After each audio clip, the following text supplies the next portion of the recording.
दोस्तों नमस्कार। Viral question series के अगले भाग में आज हम बात करेंगे प्रश्न संख्या 11 से 20 तक। ठीक है, ये जो है परीक्षा के दृष्टिकोण से काफी महत्वपूर्ण प्रश्न है। जितना हम ये प्रश्न करा रहे हैं इसमें से सभी प्रश्न परीक्षा में निश्चित रूप से आएंगे, इसका मैं गारंटी लेता हूँ। या यहाँ पर एक थोड़ा सा चेंज हो सकता है, डिजिट चेंज कर देगा, लेकिन पैटर्न सेम टू सेम मिलेगा देखने को। देखते हैं प्रश्न संख्या 11। कहता है दो संख्याओं का गुणनफल 2166 है एवं उनका मौ 119 है, तो उनका लॉ 100 होगा। ये तो काफी आसान प्रश्न है। एक सूत्र हम जानते हैं कि दो संख्याओं का गुणनफल बराबर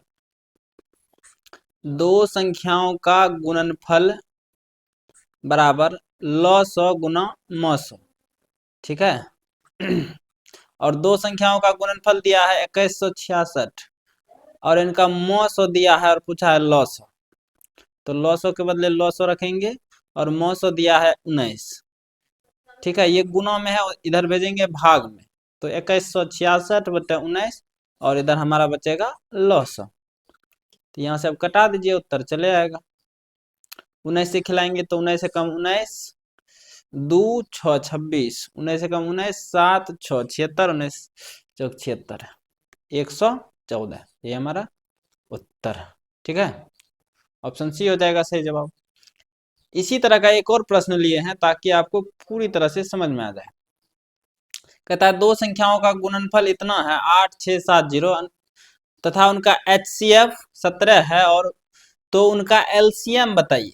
ठीक है, HCF देकर के LCM पूछा है, आराम से वही सूत्र लगाएंगे, दो संख्याओं का गुणनफल बराबर LCM इंटू HCF, और गुणनफल हमको दिया गया है कितना 8670। HCF दिया है, LCM पूछा है, या कभी हो सकता है LCM देकर के HCF पूछे, कोई दिक्कत नहीं है।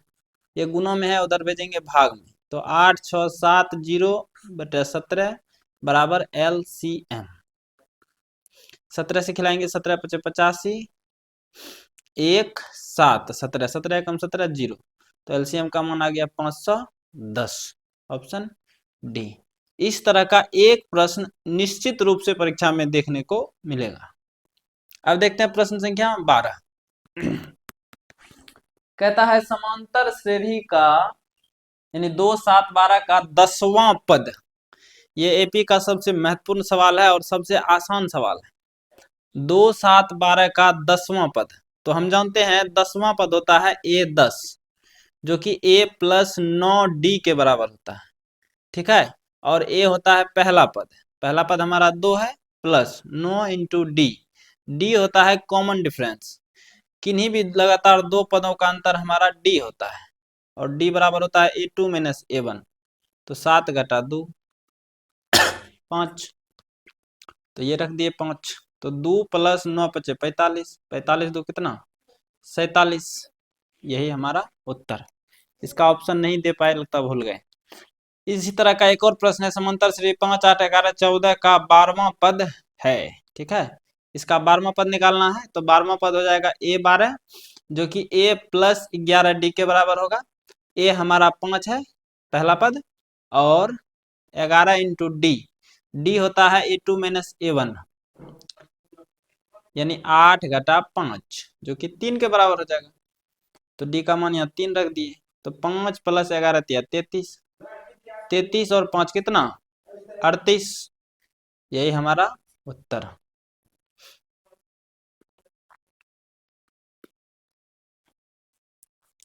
अब देखते हैं प्रश्न संख्या 13। कहता है x अक्ष का समीकरण है। ये भी काफी ज्यादा पूछा जाता है। x अक्ष का समीकरण होता है y = 0, क्योंकि x अक्ष पर y का मान 0 होता है। अगर y अक्ष का समीकरण पूछेगा तो वहां पर x = 0 हो जाएगा। फिर बोला है x अक्ष से बिंदु 3,6 की दूरी। ठीक है, तो किसी बिंदु की अगर x अक्ष से दूरी पूछता है तो आप दूसरा वाला यानी y का मान बता दीजिए, वही आपका उत्तर। अगर x अक्ष से दूरी पूछता है तो दूसरा मान बताइए, वही उत्तर। तो इसका उत्तर हो जाएगा 6। अगर यहीं पर इस जब सवाल में y अक्ष से दूरी पूछता तब पहला वाला मान, y अक्ष से अगर दूरी पूछता है तो पहला वाला यानी x का मान बता दीजिए, यही हमारा उत्तर हो जाएगा। ठीक है, जैसे यहाँ पर देखिए y अक्ष से बिंदु 3,4 की दूरी, यहाँ पर y अक्ष से दूरी पूछा है तो x का मान यानी पहला वाला मान बता दीजिए, यही उत्तर। इस तरह का भी एक प्रश्न निश्चित रूप से परीक्षा में पूछा ही जाएगा। ठीक है, अगला देखते हैं प्रश्न 14। कहता है मूल बिंदु से P माइनस ए माइनस बी की दूरी है। तो मूल बिंदु से दूरी का सूत्र होता है under root X square plus Y square. X के जगह माइनस ए है तो माइनस ए का स्क्वायर प्लस माइनस बी का स्क्वायर। तो माइनस ए का स्क्वायर हो जाएगा plus A square, minus B का स्क्वायर हो जाएगा प्लस बी स्क्वायर। ऊपर से रूट लगा देंगे, यही हमारा उत्तर। फिर देखते हैं अगला प्रश्न। बिंदु x, y की दूरी मूल बिंदु से, फिर x, y बोला है तो x, y की दूरी हो जाएगा तो root under X square plus Y square. ठीक है, ऑप्शन बी। एक और प्रश्न लिए हैं, बिंदु 2, 3 की दूरी मूल बिंदु से होगी। तो मूल बिंदु से दूरी का सूत्र root under X square plus Y square. X का मान यहाँ पर 2 है और y का मान 3 है, तो 2 का वर्ग हो जाएगा 4 और 3 का वर्ग हो जाएगा 9, तो 9 4 13 रूट का, ऑप्शन सी। अब देखते हैं प्रश्न संख्या अगला 15। कहता है बिंदु 2, 3 एवं -2, 3 के बीच की दूरी। तो किन्हीं दो बिंदुओं के बीच की दूरी का सूत्र होता है, याद कर लीजिएगा, बिना इसके ये सवाल नहीं बनेगा। Under root X square minus under root x2 minus x1 का whole square plus y2 minus y1 का होल स्क्वायर, ये होता है। ये हमारा x1 ये y1 हो जाएगा, ये x2 ये y2।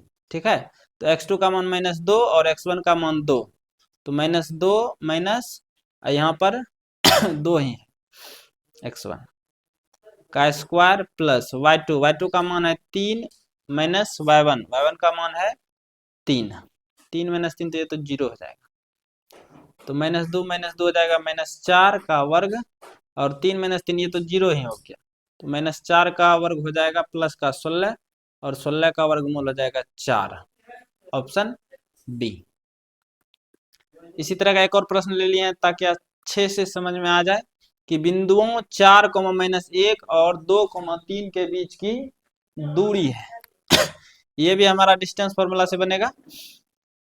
तो इसको मान लेंगे x1 y1 ये x2 ये y2। तो दूरी का सूत्र क्या होगा, x2 माइनस x1 का whole square plus y2 minus y1 का होल स्क्वायर। इसके ऊपर रूट लगा देना। x2 का मान है 2 माइनस x1 का मान है 4 प्लस y2 का मान है 3 माइनस y1 का मान है -1, तो माइनस माइनस डायरेक्ट प्लस कर देते हैं।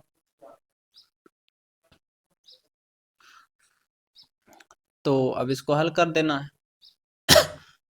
2 में -4 घटाएगा तो -2 का वर्ग 3 प्लस 1 ये हमारा 4 का वर्ग, -2 का वर्ग प्लस का 4 और 4 का वर्ग 16, 16 4 कितना 20 हो जाएगा।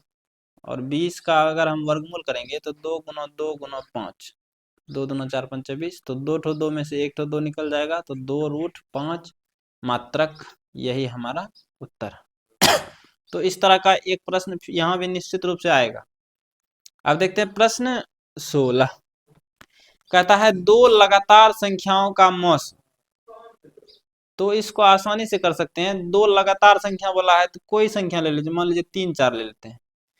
जब लेने हैं तो हल्का लीजिए, 1 2 ले लेते हैं। ठीक है, इसका मौसम कीजिए, 1 2 2, तो दो लगातार संख्याओं का मौसम 1 हो रहा है, तो ऑप्शन बी। इसमें अलग अलग वैरायटी का क्वेश्चन आता है, जैसे दो लगातार सम संख्याओं का मौसम, तो 2 ठो सम संख्या लगातार ले लेना है। 2 4 ले लेते हैं, 2 और 4 का मौसम 2 दूनी 4, तो कितना हो जाएगा मौसम 2 हो जाएगा। 2 लगातार विषम संख्याओं का मौसम पूछ सकता है।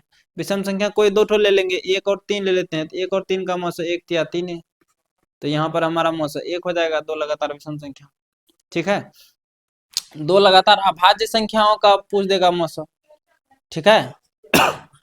तो दो लगातार अभाज्य संख्या ले लेते हैं, 3 और 5, इसका मौसा 3 एकम 3, 2 2 से 3 एक बार में, 1 1 से 2 दो बार में, तो दो लगातार अभाज्य संख्याओं का मौसा 1 होगा, ऑप्शन ए। तो इसमें अलग अलग वैरायटी का क्वेश्चन पूछते रहता है, लेकिन पूछता जरूर है, ठीक है। अब देखते हैं प्रश्न संख्या 17। यदि द्विघात समीकरण P x square plus 4x plus 3 बराबर 0 के मूल बराबर हों तो p का मान होगा।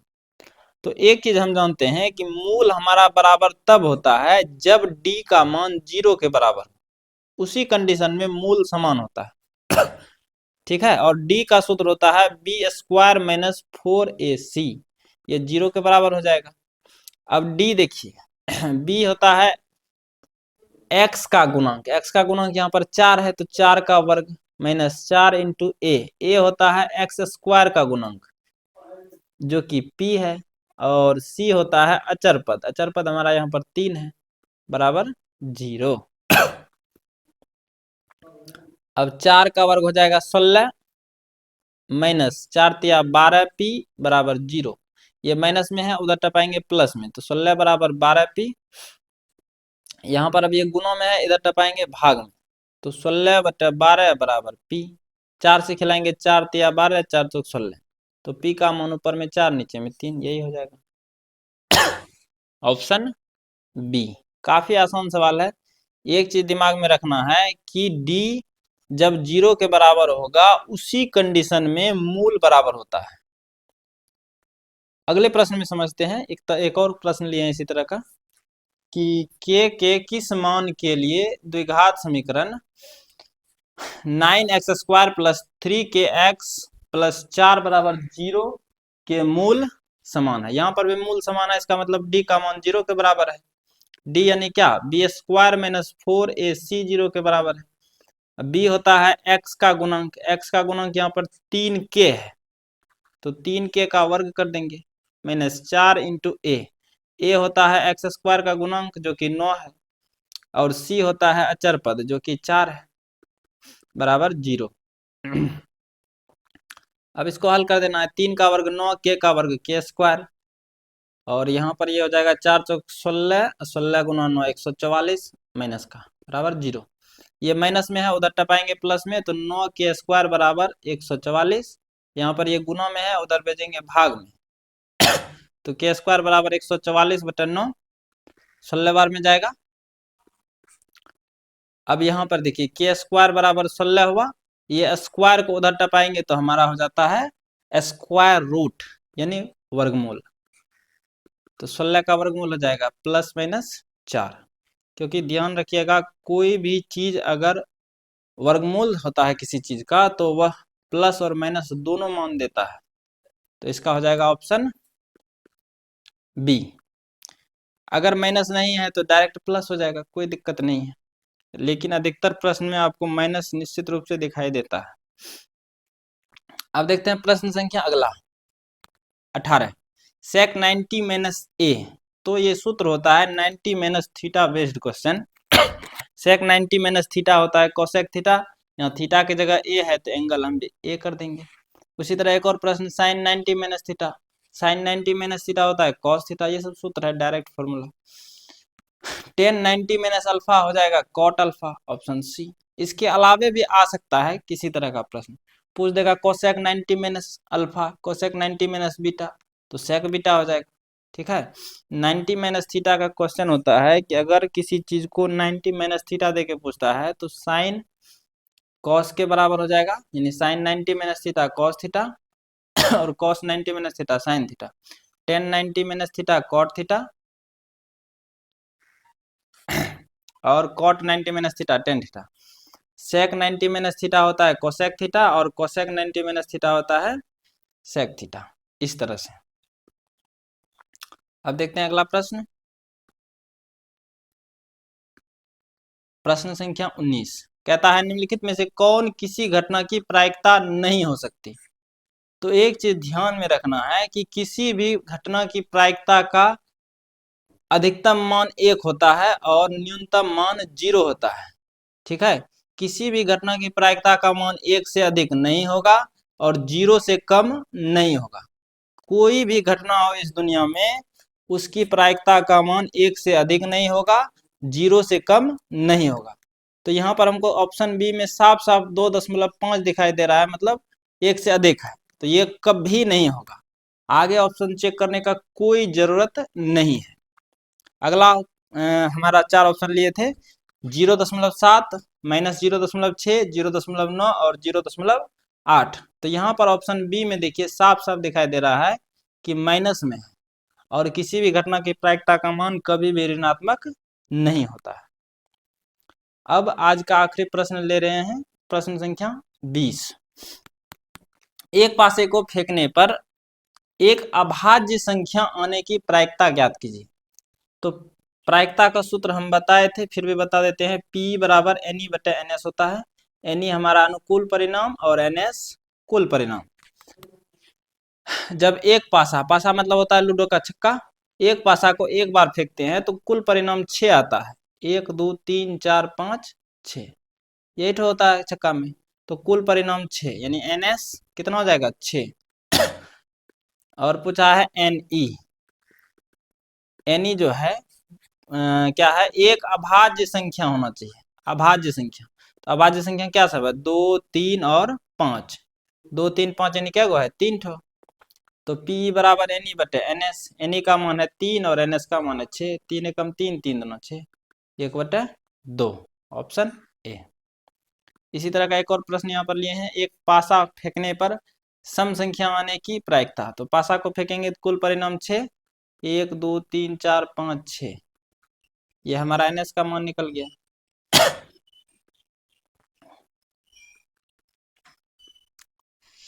और NE बोला है कि सम संख्या होना चाहिए। तो सम संख्या कौन सब है, तो 2 है, 4 है और 6 है। तो 3 ठो सम संख्या है, वही हमारा अनुकूल परिणाम यानी NE हो जाएगा। फिर से P निकालना है, तो P बराबर NE/NS। P बराबर NE/NS। NE का मान है 3, NS का मान 6, फिर से 1/2। इसमें अलग अलग वैरायटी का क्वेश्चन बनता है। पूछेगा 2 से बड़ी संख्या आने की प्रायिकता ज्ञात कीजिए। तो 2 से बड़ी क्या हो जाएगा, 3 4 5 6, 4 हो जाएगा, 4/6, ये हमारा जवाब। और तो याद नहीं आ रहा है।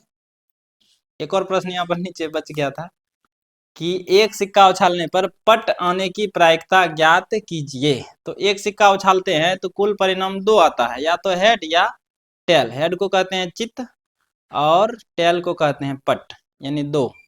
कुल परिणाम 2। NE बोला है पट आने की प्रायिकता, पट मतलब टेल, एक बार आता है एक बार उछालने पर। तो P बराबर NE/NS। NE का मान है हमारा 1, NS का मान 2, यही हमारा उत्तर है। तो इस तरह से लगभग हम 20 प्रश्न पूरी तरह से कंप्लीट कर चुके हैं। आपको इनको देखना है कम से कम 3 से 4 बार, ताकि पूरी तरह से समझ में आ जाए। परीक्षा में बिल्कुल इसी तरह का प्रश्न देखने को मिलेगा, थोड़ा सा भी अंतर नहीं होगा। तो आज के लिए दीजिए मुझे इजाजत। अपना ख्याल रखें, बड़ों का सम्मान करें। जय हिंद, जय भारत।